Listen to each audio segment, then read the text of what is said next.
এক গ্রামে ৩ বেকার যুবক ছিল, যাদের ভেতর খুব বন্ধুত্ব ছিল।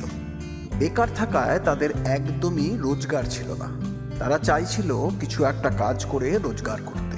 অনেক চেষ্টা করা সত্ত্বেও তাদের গ্রামে বা পাশাপাশি গ্রামে কোনো কাজই তারা জোগাড় করতে পারল না।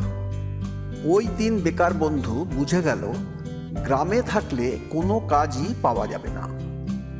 তাই তারা একদিন ৩ জনে মিলে ঠিক করলো কাজ করে টাকা রোজগার করা, আর তার সাথে আয় করার জন্য গ্রামে আর চেষ্টা না করে শহরে গিয়ে কাজের চেষ্টা করতে হবে। কারণ শহরে কাজের সুযোগ গ্রামের থেকে অনেক বেশি। এরপর ৩ বন্ধু একসাথে শহরে যাওয়ার সিদ্ধান্ত নিয়ে শহরে কবে যাওয়া হবে সে বিষয়ে নিজেদের ভেতর আলোচনা করে একটা দিন ঠিক করলো। নির্ধারিত ওই দিনে ৩ বন্ধুই শহরে যাওয়ার জন্য প্রস্তুত হয়ে গ্রামেরই একটা নির্দিষ্ট জায়গায় ৩ জন মিলিত হলো। গ্রাম থেকে শহরে যাওয়ার জন্য বেশ খানিকটা পথ হেঁটে তারপর ট্রেন ধরতে হতো। বাড়তি পয়সা খরচা করতে না চাওয়ায় ট্রেন ধরার জন্য তারা ভাবলো শর্টকাটে জঙ্গলের ভেতর দিয়েই হেঁটে যাবে। এই কথা ভেবে তারা নিজেদের ভেতর কথা বলতে বলতে হাঁটতে শুরু করলো। হাঁটতে হাঁটতে যখন তারা জঙ্গল পেরোচ্ছিল তখন ৩ জনে দেখতে পেল জঙ্গলে বনের ভেতরে একটা বড় সড়ো ব্যাগ পড়ে রয়েছে। প্রথমে তারা ভেবেছিল কেউ তার ব্যাগ ফেলে দিয়ে গেছে, কিন্তু একটু এগোবার পর তাদের মনে হলো এতটা পথ পেরিয়ে কেউ কেন এই জঙ্গলে এসে ব্যাগটা ফেলে দিয়ে যাবে। ফেলে দেওয়ার হলে গ্রামের যে কোনো জায়গায় ফেলে দিতে পারত। খানিকটা কৌতূহলে আর খানিকটা ব্যাগটার ভেতরে কি আছে সেটা দেখার উৎসাহে, আর ব্যাগটা সত্যিই কেউ ফেলে গেছে কিনা সেই সন্দেহে ৩ বন্ধু ব্যাগটার কাছে ফিরে এলো। ব্যাগটা দেখে মনে হচ্ছিল একদম নতুন, আর ব্যাগটা ফুলে থাকায় বেশ বোঝা যাচ্ছিল যে ব্যাগটার ভেতরে কিছু আছে। এদের ৩ জনের ভেতর একজন ব্যাগটা খুলতেই তাদের চোখ ছানা বড়া হয়ে গেল, কারণ তারা দেখল ব্যাগের ভেতরে গোছা গোছা টাকা। যদি তারা শহরে যাওয়া ঠিক না করত, যদি তারা হেঁটে না গিয়ে ভ্যান গাড়ি করে গিয়ে ট্রেন ধরবে ভাবত, যদি তারা পড়ে থাকা ব্যাগটা খেয়াল না করত, এইসব ৭-৫ ভেবে ৩ বন্ধুই বারবার নিজেদের ভাগ্যকে ধন্যবাদ দিচ্ছিল। তারা সেই ব্যাগটা পেয়ে খুব খুশি হলো এবং ভাবলো তাদের খুব ভালো সময় এসে গেছে জঙ্গলে পড়ে থাকা ব্যাগটার হাত ধরে। তারা নিজেরা আলোচনা করে ঠিক করলো যে তারা আর চাকরির খোঁজে শহরে যাবে না, বাড়িতেই ফিরে যাবে এবং বাড়িতে ফিরে টাকাগুলো তাদের ৩ জনের মধ্যে সমানভাবে ভাগ করে দেবে, আর ওই টাকা দিয়ে চেষ্টা করবে কিভাবে আয় করা যায় সে বিষয়ে। অনেকক্ষণ ধরে হাঁটা, তার উপর ব্যাগ পাওয়ার উত্তেজনায় ৩ জন বন্ধুই খুব ক্লান্ত হয়ে পড়েছিল। তাদের খুব খিদেও পেয়েছিল। তার উপর ব্যাগের টাকা তাদের খিদেটাকে বাড়িয়েও দিয়েছিল। এখন তাদের সঙ্গে কোনো খাবার না থাকায় তারা ভাবলো কাছাকাছি কোনো দোকান থেকে কিছু খাবার কিনে খেয়ে নেবে, কিন্তু জঙ্গলের সামনাসামনি কোনো খাবারের দোকান ছিল না।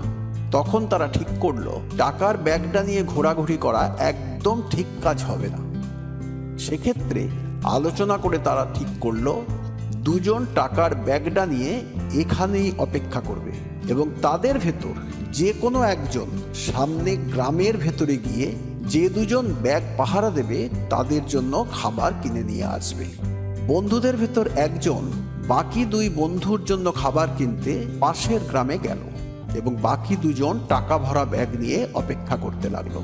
যে বন্ধু খাবার কিনতে গিয়েছিল সে মনে মনে ভাবলো বাকি 2 বন্ধুকে মেরে ফেললে এ একাই ব্যাগের সব টাকা পেয়ে যেতে পারে। তাই বন্ধুদের জন্য খাবার কেনার পর সে বিষও কিনল এবং 2 বন্ধুর কাছে খাবার নিয়ে ফিরে আসার আগে খাবারে বিষ মিশিয়ে দিল।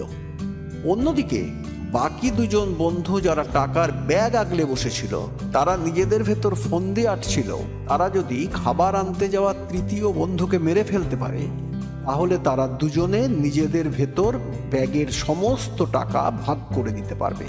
তারা ওই বন্ধুকে হত্যা করার সিদ্ধান্ত নিয়ে নিল। তৃতীয় বন্ধু খাবার নিয়ে ফিরে এলে নিজেদের পরিকল্পনা অনুযায়ী অন্য দুই বন্ধু যারা টাকার ব্যাগ নিয়ে অপেক্ষা করছিল তারা তাকে গলা টিপে ধরে মেরে ফেলল। দুজনেই খুব খুশি যেমন হলো তেমন নিশ্চিন্তও হলো যে এখন টাকা 3 ভাগের বদলে 2 ভাগ হবে। এই কথা ভাবার পরে তারা তৃতীয় বন্ধু নিয়ে আসা খাবার খেতে বসলো। ওই বিষ মেশানো খাবার খাওয়ার কিছুক্ষণ পরেই বিষের প্রভাবে বাকি দুই বন্ধুরও মৃত্যু হলো, আর টাকা ভর্তি ব্যাগটা সেখানেই পড়ে রইল। একে অপরের বিরুদ্ধে ষড়যন্ত্রকারী 3 বন্ধু তাদের লোভের জন্য মারা গেল। এই গল্প থেকে আমরা বুঝতে পারি বৈধভাবে উপার্জন করার পরও যদি আমরা সন্তুষ্ট না হই তবে আমাদের বুঝতে হবে যে আমাদের মনের ভেতরে লোভ শেকড় গেড়েছে।